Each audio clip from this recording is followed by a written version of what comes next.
introduce our speakers. Tracy Hartlieb and Verity Sandell are from the law offices of Hartlieb, Horste, and Sandell.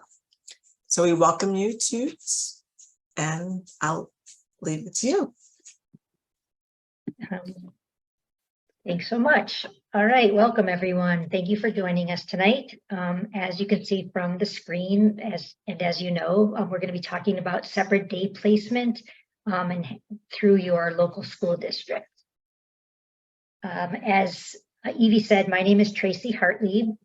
I'm one of the attorneys at Hartlieb, Horste Sandell. Let Verity introduce herself. Hi, everyone. It's good to be with you tonight. My name is Verity Sandell, and I'm another of the attorneys at the firm. And we have one other attorney, Sarah Horste. Verity and I both, my undergrad degrees in special education, and I taught for a bit of time before I went, basically the summer before law school, and then I taught a little bit as well throughout the time, including preschool, actually, for a number of years when I took some time off to raise my daughter. And I'll actually, so Verity, go ahead, Verity, if you want to say a little bit about your background. Yeah, I have been practicing special education law for a little bit more than the last 10 years. I also, I grew up in Chicago. I went to CPS. I was a CPS teacher. And then ultimately that path led me to law school to do educational advocacy. So we are, and our firm focuses on special education advocacy for families. Right. Okay. I'm going to turn it over to Verity. She's going to start. We're going to go back and forth in the presentation, so you'll get to hear from both of us. So it is good to be with everyone tonight. We are here. One of the reasons we're doing this presentation is that Merlin was recently approved for school district placement by the Illinois State Board of Education, there are private schools where public school district can place students, and most often a private school needs to be approved by the Illinois State Board of Education for for public schools to place there. And Merlin has recently gotten that acceptance. And so we wanted to talk to families about what is the process for advocating for placement with your school district. Because our understanding is a lot of families at Merlin already are either private paying or using insurance, and there's some benefits to getting placement through your district.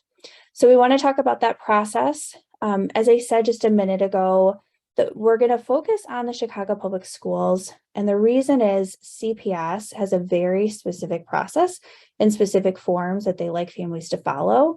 So we wanted to make sure to go through that. But honestly, the process for other districts is typically a little bit easier than CPS, and we'll talk about what that process looks like for those districts as well. We're going to start with a little bit of the background on the law, just for context. We're going to talk about the process and then talk about some advocacy options. If you have questions, feel free to put them in the chat. I think we're going to hope to save questions for the end. So just know we're not ignoring you. We just want to make sure to go through the information, and then we'd be happy to talk about questions then. Oh, sorry. I just lost my share screen. 1 second.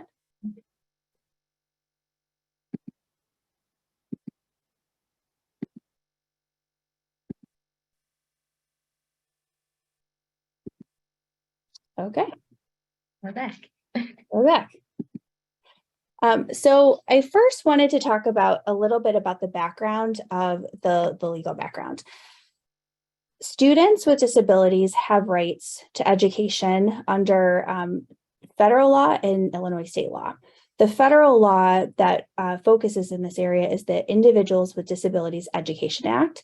And then in Illinois, we have portions of our school code and our regulations that also talk about it.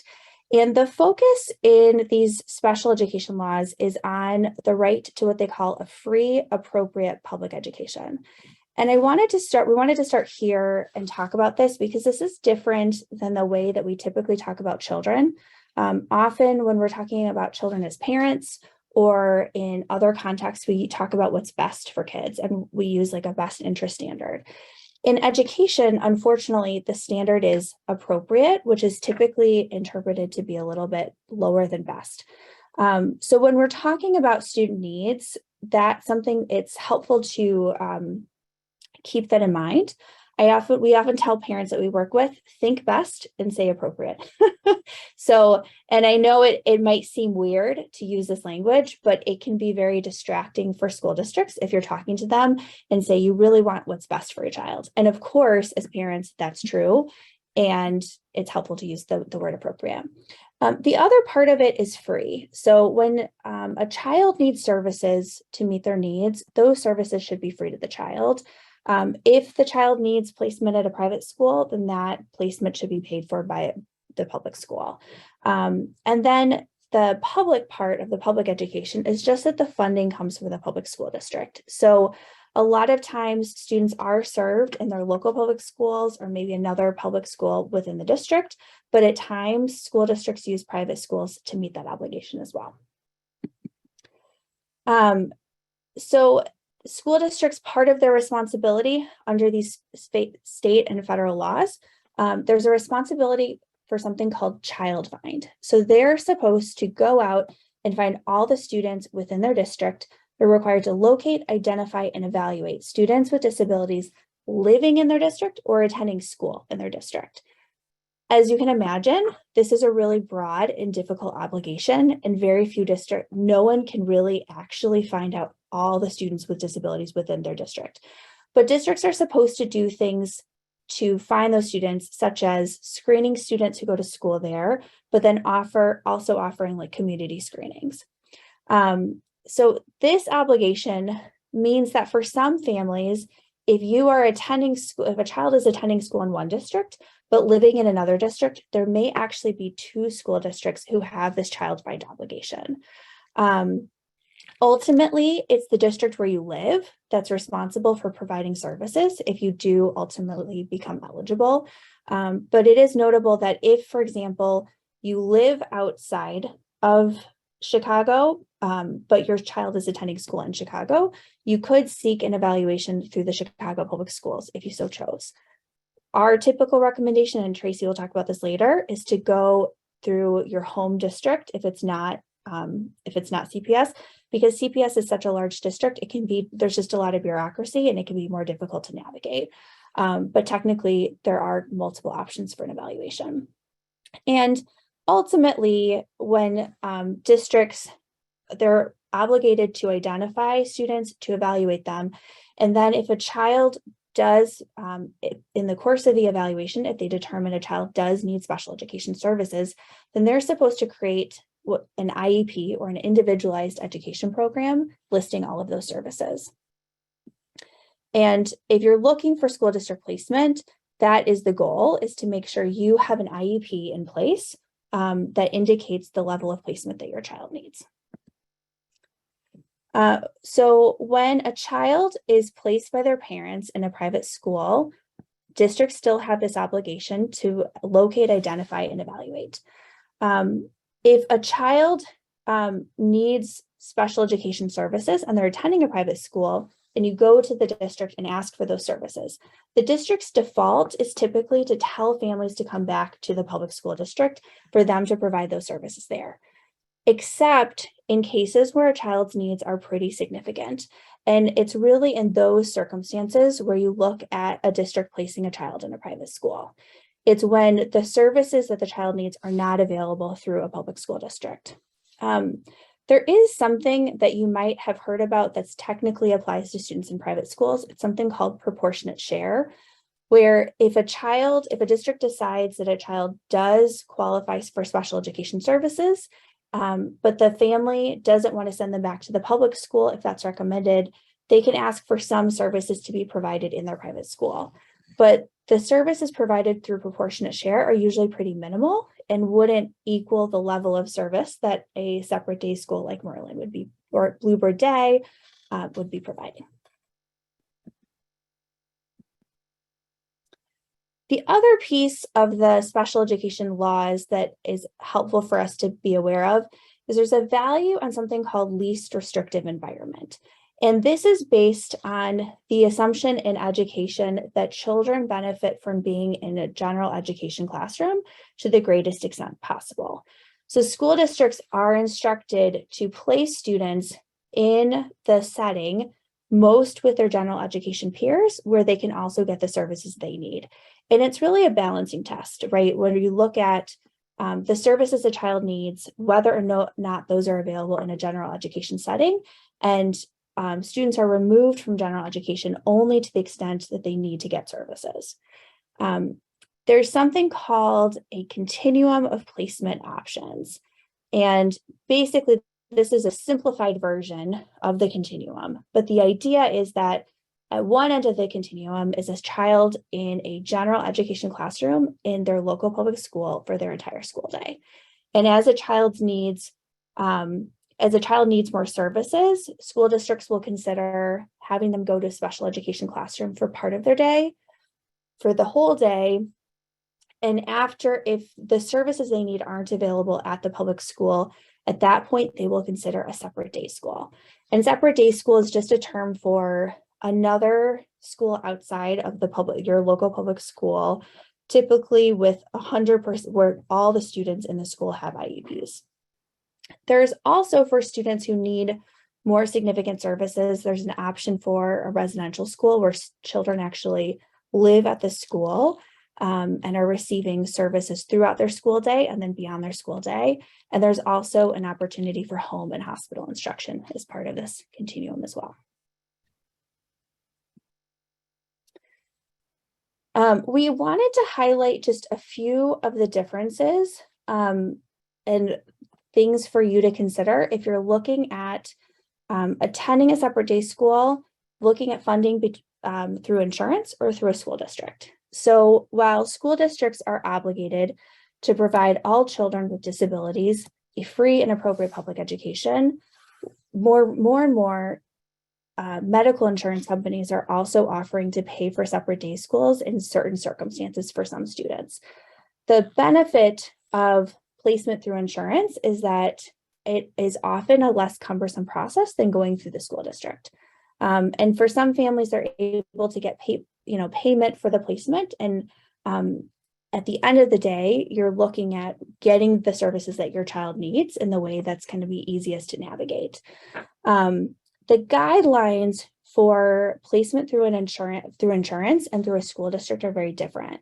Insurance companies tend to have very clear guidelines based on a diagnosis or a category, whereas for school districts, while diagnoses are important for them to know about, they're more concerned about the level of service that a child needs, and it's not always tied specifically to a diagnosis category. So, for example, if you have a diagnosis of autism, that's helpful for a school district to know, but there's so much diversity of need within children with a diagnosis of autism or an eligibility category of autism. So school districts will not automatically place a child with autism in a separate day school. They'll look to see, can their needs be met in a local public school? And it really is dependent on the needs of that child. The other thing to consider is that when children are placed by a school district outside of their local public school, transportation is included as one of the services in their IEP. And depending on your distance from school, that's something also to consider. If you are transporting on your own and having a difficult time, that is something that is typically available through the IEP process. So now Tracy is going to talk about navigating the process. Okay, thanks, Verity. That was a great preview and good information that you provided.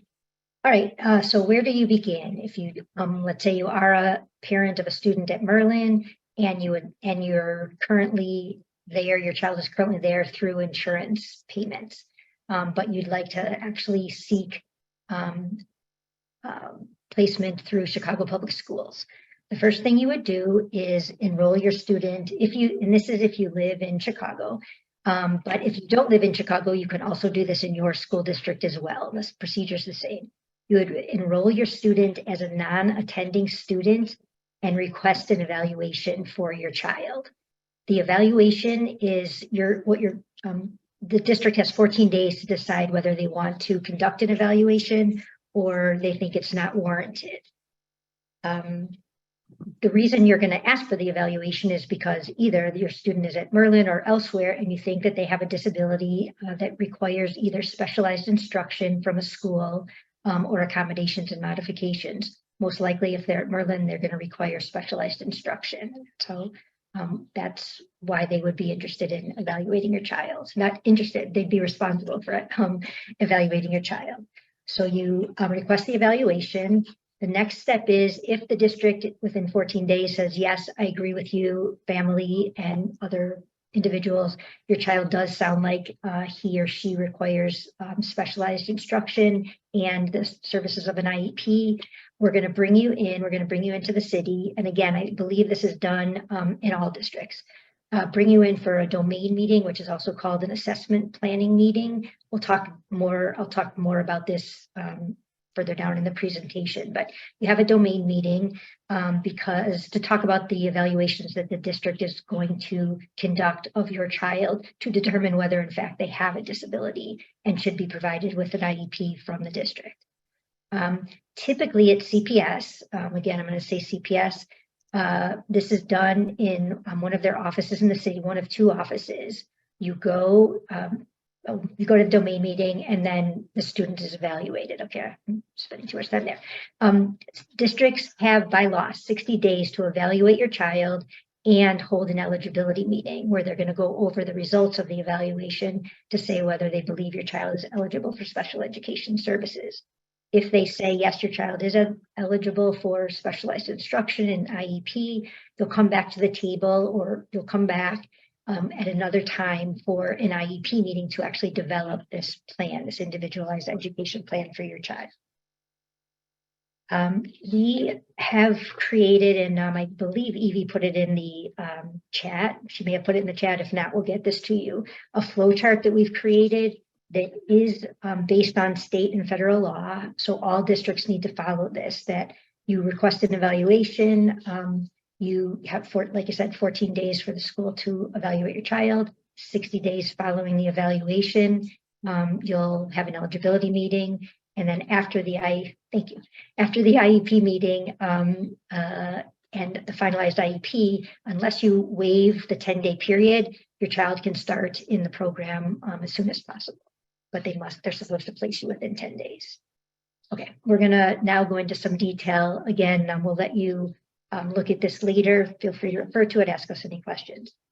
But the process of requesting an evaluation in Chicago is that you, especially if you're a student at Merlin or you're in other private school, or if your child just hasn't enrolled in CPS yet or your district yet, you're going to reach out to the ODLSS, which stands for the Office of Diverse Learners Supports and Services. Basically, it's the special education department for Chicago Public Schools.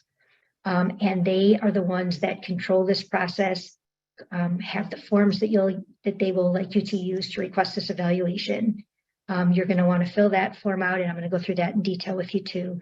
They're also going to ask you to complete an email authorization form so that they can communicate with you electronically. They will also, if you want, mail things by snail mail. That's not a problem at all, but we would encourage you to fill out this email authorization form so you can get notices of meetings from CPS in writing, or sorry, through email, IEPs and draft IEPs via email, things like that. It's just a good way to communicate with the district if possible. And then you also are going to want to send with your request form all supporting documentation that you have to support your thought that your child has a disability and should receive specialized instruction. And we'll talk about this more too, but that will be evaluations, report cards, behavior reports, things like that. Okay, so this is the top half of the form. It's a one-page form, but we blew it up either because my eyes are old or just to make it easier for everyone to see. What you want to do is fill this out with your child's name, your child's current grade, date of birth, address, primary language, that's important, parents' primary language. If you happen to be a student at Merlin or another private school, I would recommend filling out the name of the private school, Merlin, put in Merlin, put the address, put the school contact, the person that you want them to contact at Merlin to talk about your child, and the contact's phone number and email address to make it as easy for them or any other school district as possible. You want to fill in your name, your address, the relationship to your child, your email address. And that's pretty self-explanatory. The next part of the same form, put in your phone number, cell phone number. If you are homeless, make sure that you check that box and fill out the demographic information as it's stated. The next set of questions is basically, why are you requesting this evaluation? Is this an initial evaluation to determine if your child has a disability and requires special education services or accommodations and modifications? If so, that's what you check.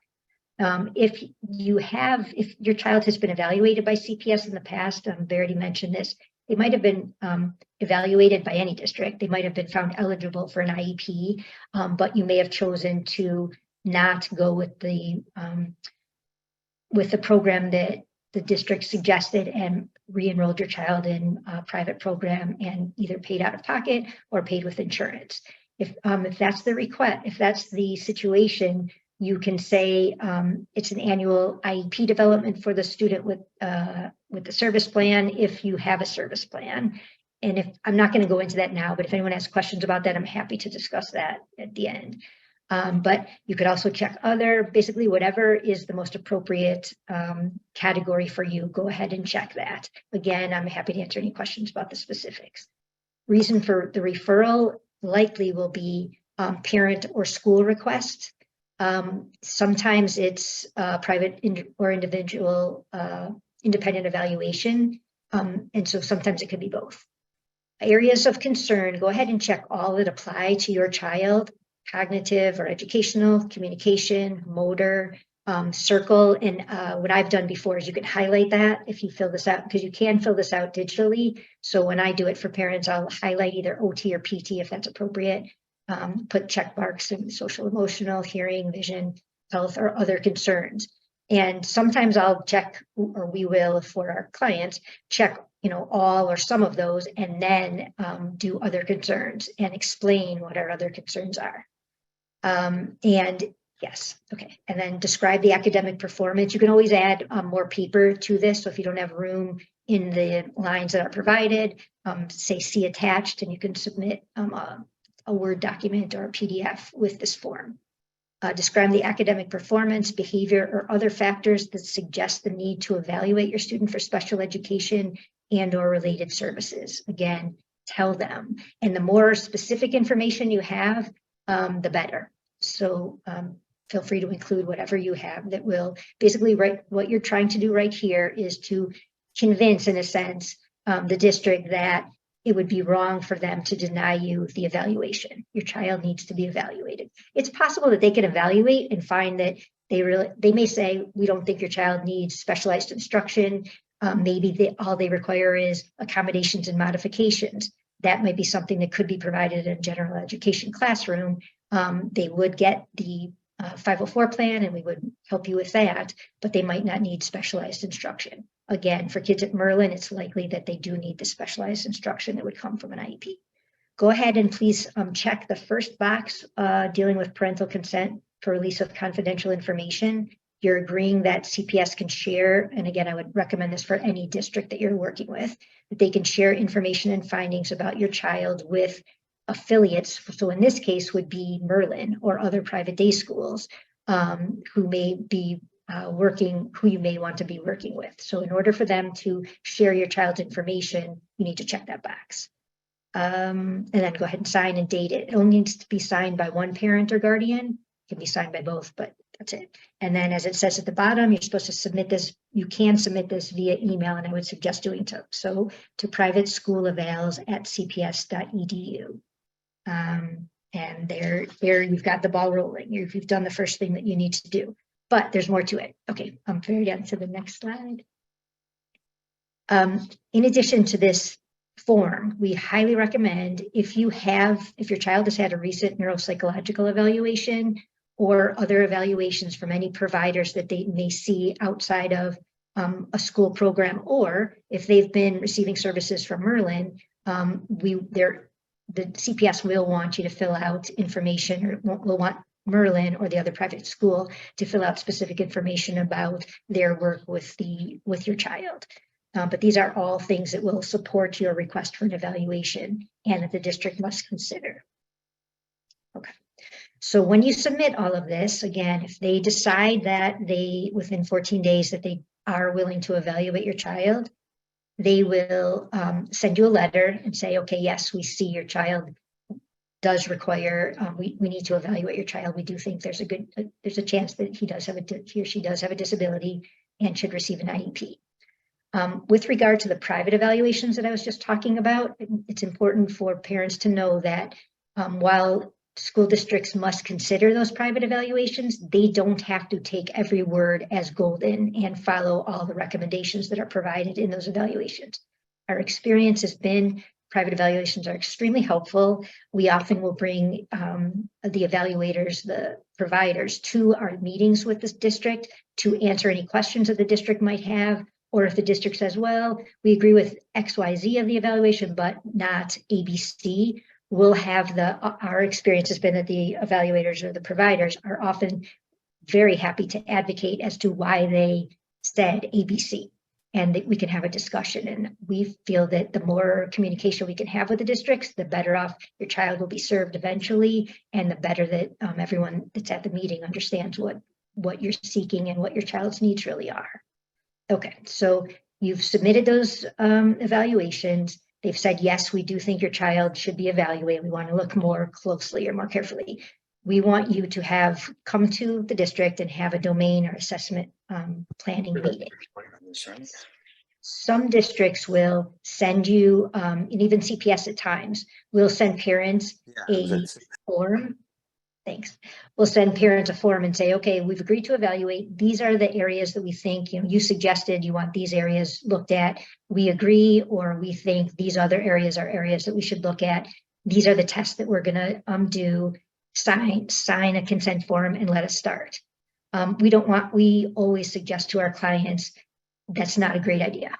We want to have the parents meet with the district to make sure you understand, make sure that the district understands your child as best as they can.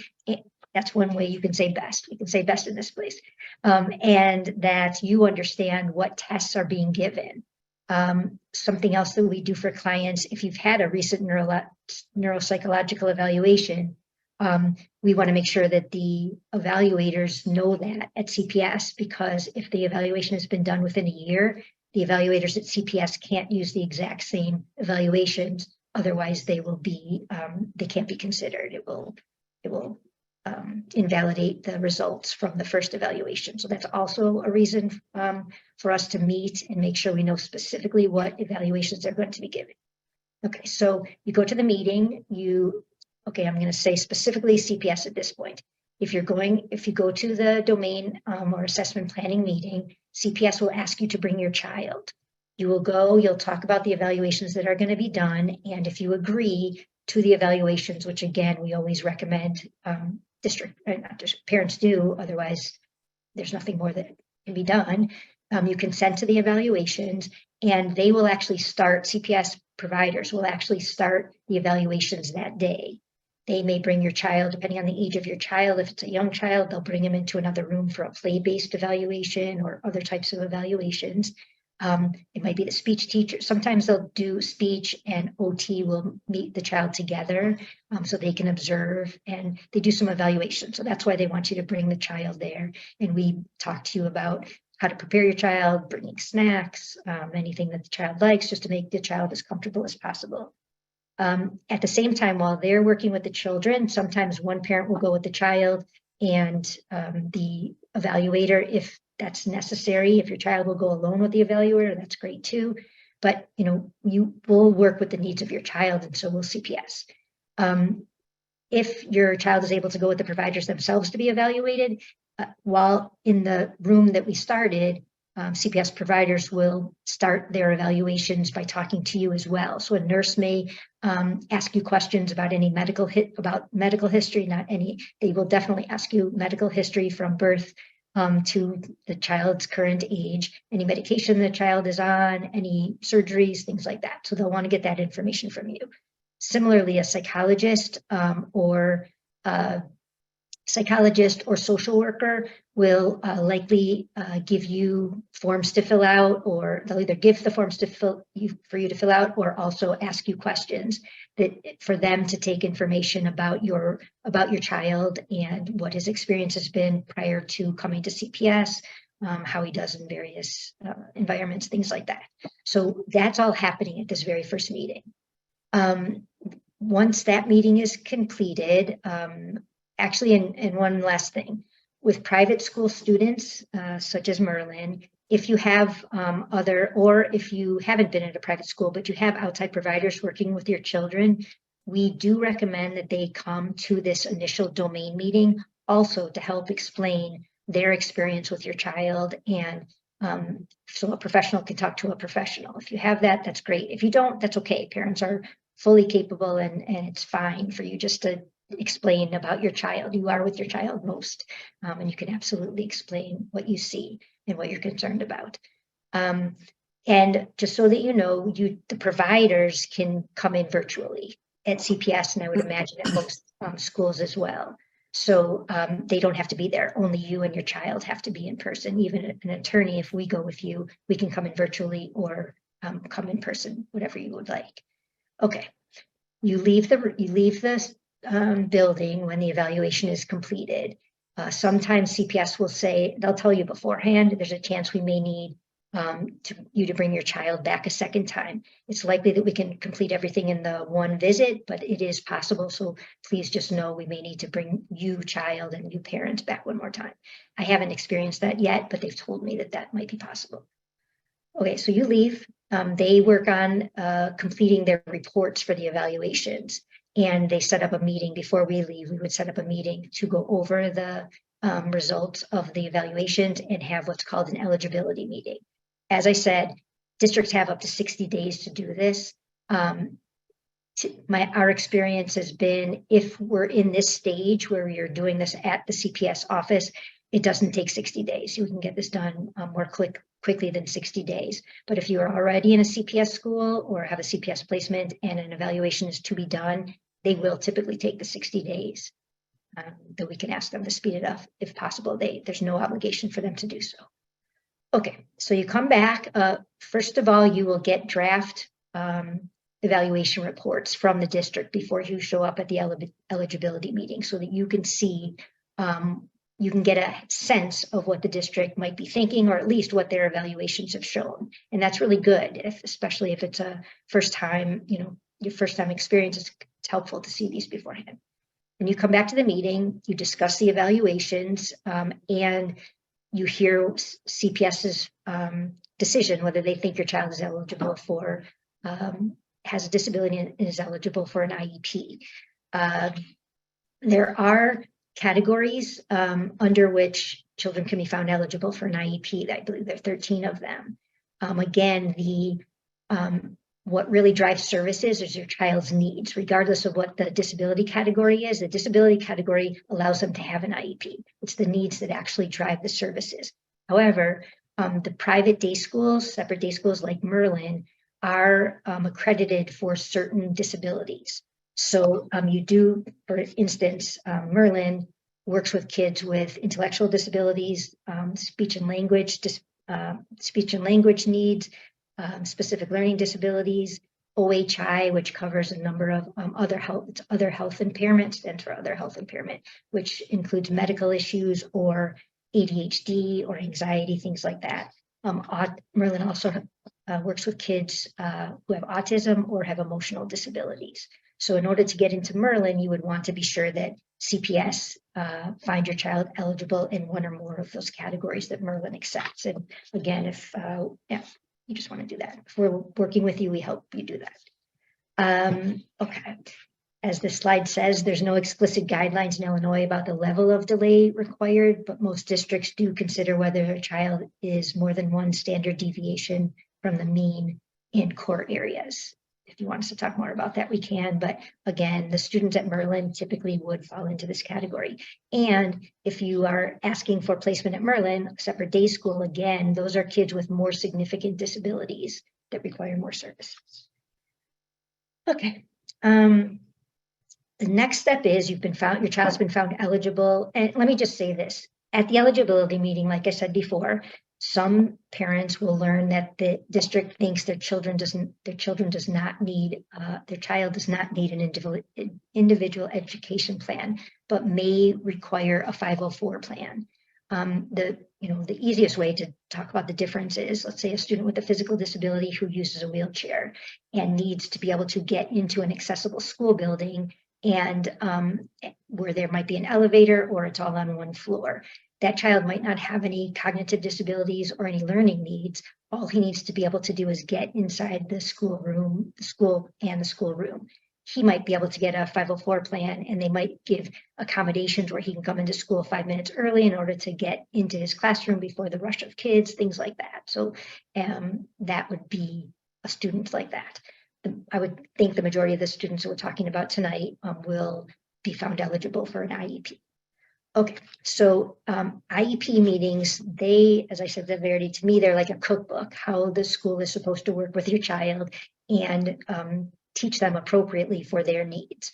So members of IEP teams are all of the providers that your child needs in the school, and you, the parent or guardian. You're a very valuable member of the team. As I said before, you're with the child most of the time during the day.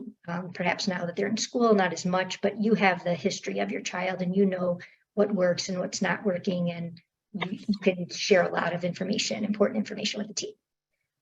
So you're a member of the team. The IEP will include present levels of your child's academic and functional performance. That's really important because that's what drives the goals, where your child is now. You'll have goals and you'll have services. The child likely will have services from an occupational therapist, speech pathologist, or other provider. As I said, needs drive the placement, or needs also drive the services. So you'll talk about what your child needs, what accommodations or modifications are needed in each subject area, and what type of instruction your child needs. Children requiring outplacement to a school like Merlin or another separate day school typically have significant needs. The discussion will be what's the class size that your child is what is most appropriate for your child in order to make progress in light of their specific needs and abilities. Class size, level of related services, special education supports, like you might need a school psychologist and a social worker working with your child if they're emotional disabilities or behavioral needs, things like that. So these are all discussed at the IEP meeting. The last thing that is discussed at the IEP meeting is where your child will get these services. That's the least restrictive environment. And the way I like to talk about it is, which is because the schools like to do this, it's a percentage of time they will be within or outside of the general education setting. Case of Merlin, a student that is found eligible to go to Merlin or any separate day school, they need to be found eligible, or the IEP team needs to determine that the child needs to be removed 100% from the general education setting in order to benefit from their education. So that's how you get into a separate day school. I'm going to let Verity take over from here. Again, if you have questions, please put them in the chat. I'm happy to answer them later. I'll let Verity take over. I have a quick question. Tracy. Yeah.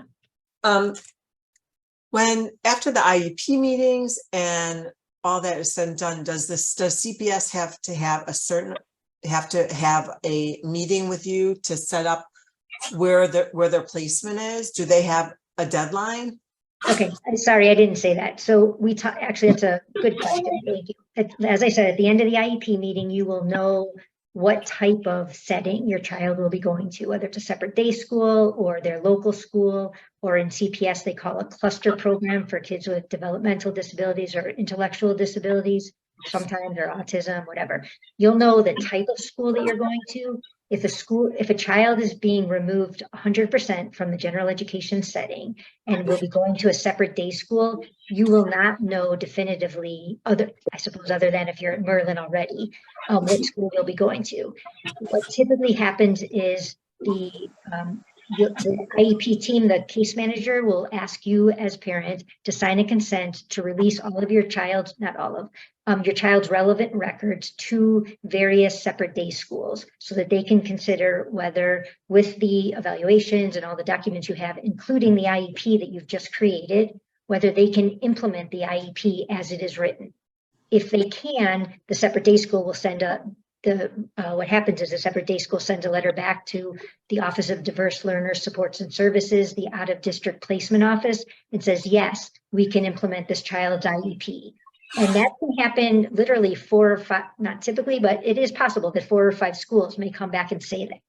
We then tell I'm sorry, did you say that how long they have to get back to you on what day, what schools are available? No, there is no timeline for that. They're supposed to place a child within, or start implementing the IEP within 10 days. That is law. The reality is, though, and they typically will do that. I should say typically, CPS is kind of a different story, but typically that will happen pretty quickly. But as we all know, there are not enough placements. There are not enough separate day school placements for all of the children. We're encouraging people to open new schools and Right. programs. But so you can't, if there isn't a program, there isn't a program. But let's say, for instance, number one, your child's already at Merlin, but they've been placed privately. Hey, whoever's not on mute, can you mute yourself, please?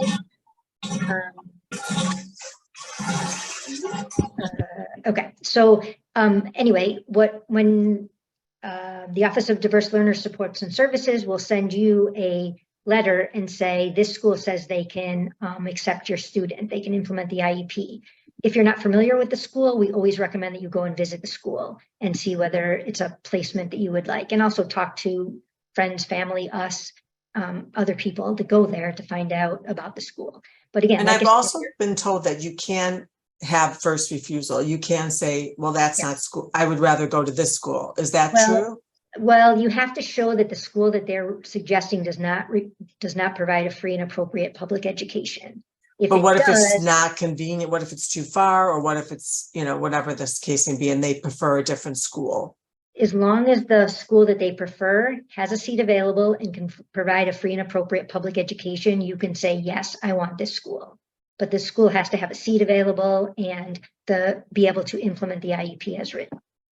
Tracy, do you mind if I just jump in for Sure. a little bit? Go ahead. I'm sorry about that, Vera. Yeah, no, about that question though, technically this Illinois school code requires that school districts invite members. If they're thinking about outplacement to a separate day school, they're supposed to invite members from those schools to the IEP meeting. I will say that almost never happens. I've never heard of that. There's kind of what's supposed to happen, and Tracy was describing what does happen. You're supposed to have this interactive process with the school district. Most districts other than CPS are actually pretty cooperative. So I would say most other districts will send at least 3 referrals to schools. And if a parent says, I would prefer, if you get into 3 and a parent says, I prefer this one, they typically go with the parent preference. Yeah. CPS is a little bit, like Tracy said, it's not always as cooperative, but there is opportunity for that conversation. And they are supposed to take into account distance from your home. And in fact, that has been a point of commonality recently because CPS has had a lot of difficulty setting up transportation. They actually want to place children as close to their homes as possible. So there should be some level of discussion, but it is a pretty bureaucratic process within CPS.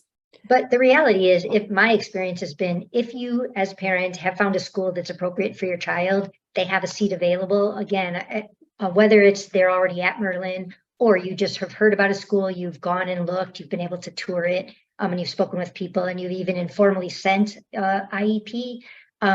If you tell CPS, hey, we've done this. We know that the school has this is the school that is preferred by the parent. We believe they have a seat available for the child. Please be sure to send the referral to this school. If you want to send it to other schools, that's fine too. but we would ask, and I've not had a problem over the years where we were able to do that, that they'll send that for us. Erin Harvey said, she has a client who has been waiting 9 months for placement. Parents are a bit of a loss on what to do to get an answer. That seems like a long time. Yeah, I don't know if that might be, my understanding is there are not enough spots currently for cluster school placements. I don't know, we don't know the specifics of the situation, so can't really speak to it. But yeah, I haven't had someone wait. I mean, personally, we haven't had someone wait 9 months. It's a long time.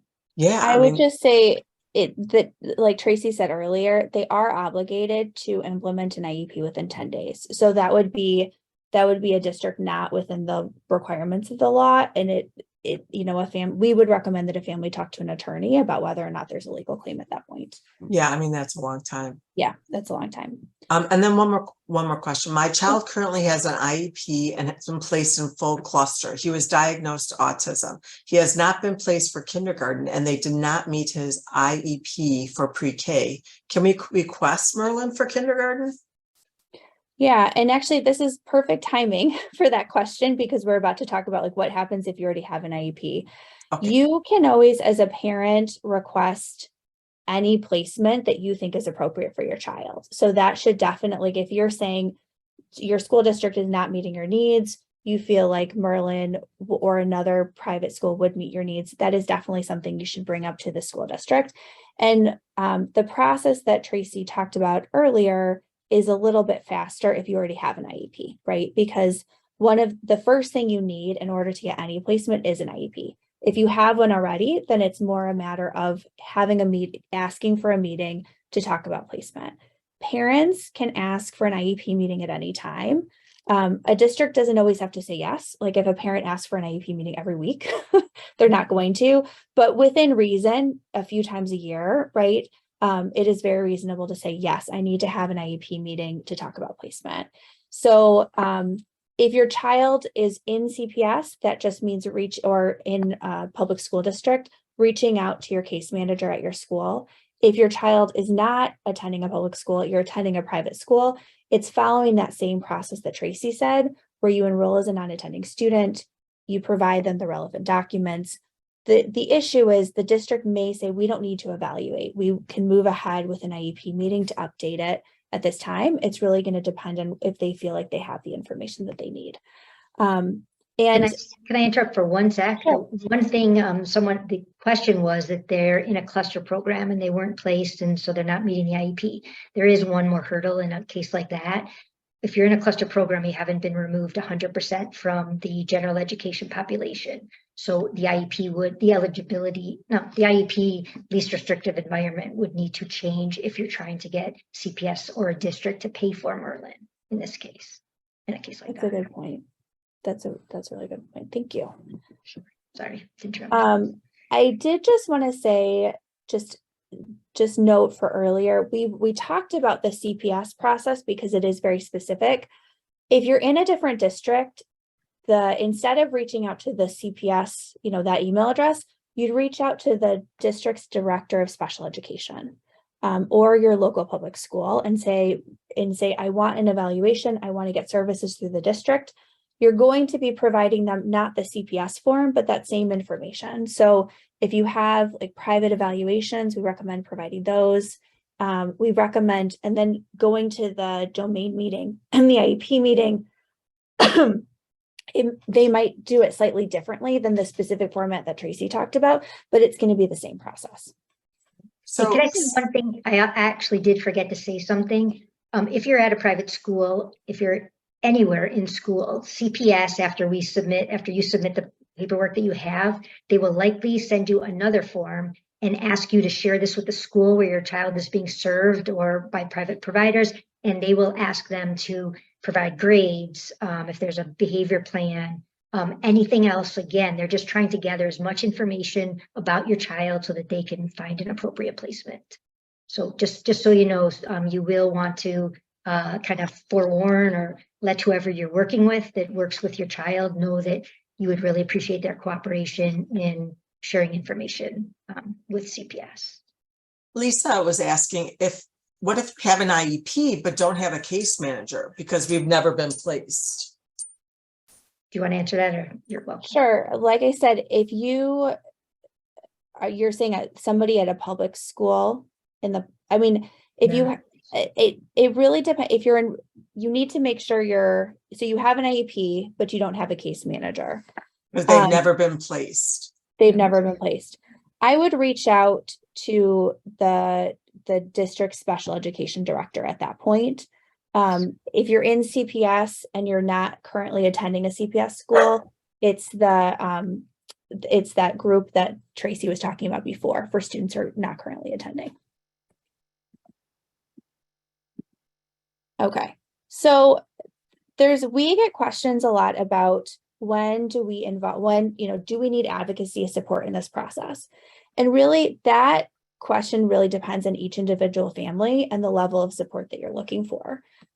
So this whole process that we described tonight, that is something that at our firm we walk through with families, and we provide support at every step along the way, including filling out the form or emailing the school district.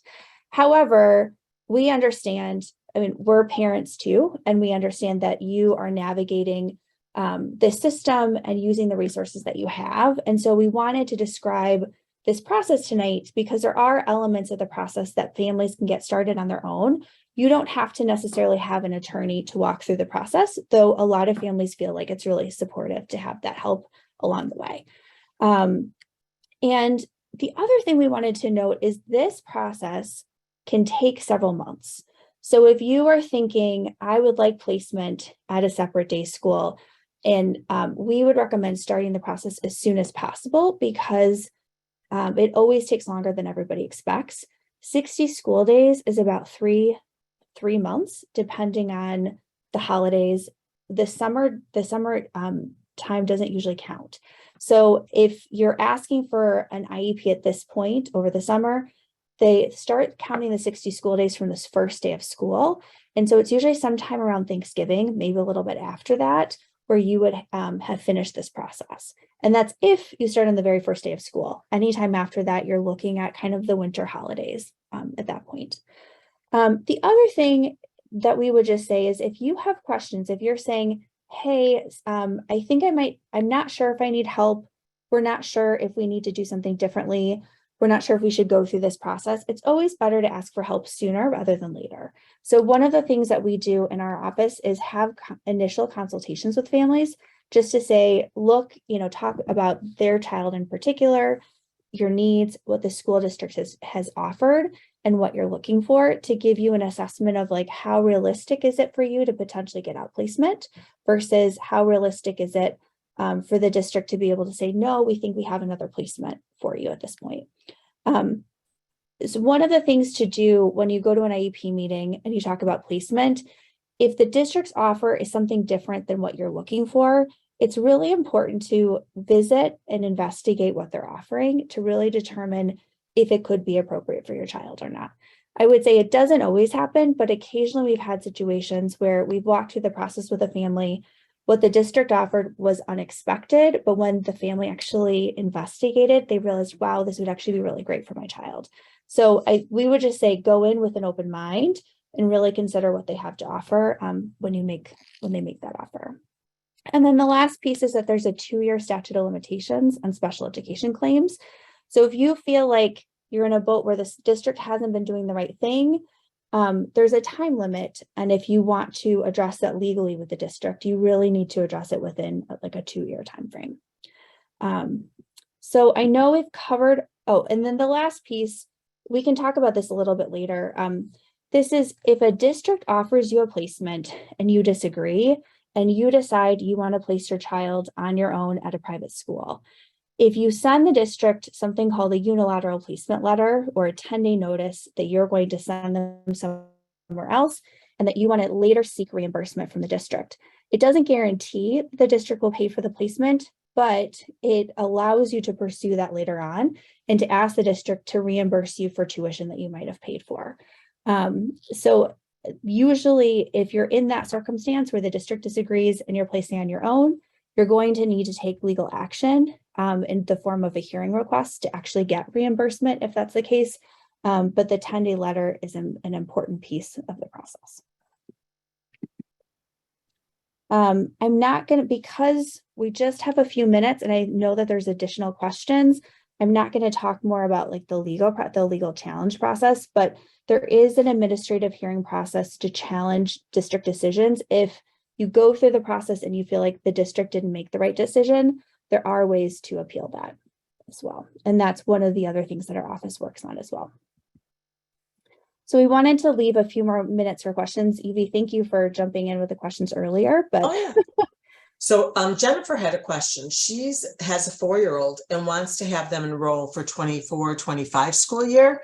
So should she start this process? Because I know you could get an IEP and just put it on hold until you're ready for enrollment. Is that correct? So if you're looking at the 24-25 school year, typically IEPs are written for a year. So you would want to start this process about a year before you anticipate enrolling. However, something that we should note is that school district responsibility for child services starts at 3 years of age. So if your child needs services now and you want to go through the process now and see what the district offers just to get a preview, that's a great idea. However, the district is going to want to redo, not necessarily the evaluation, but redo the IEP a year before they're set to enroll.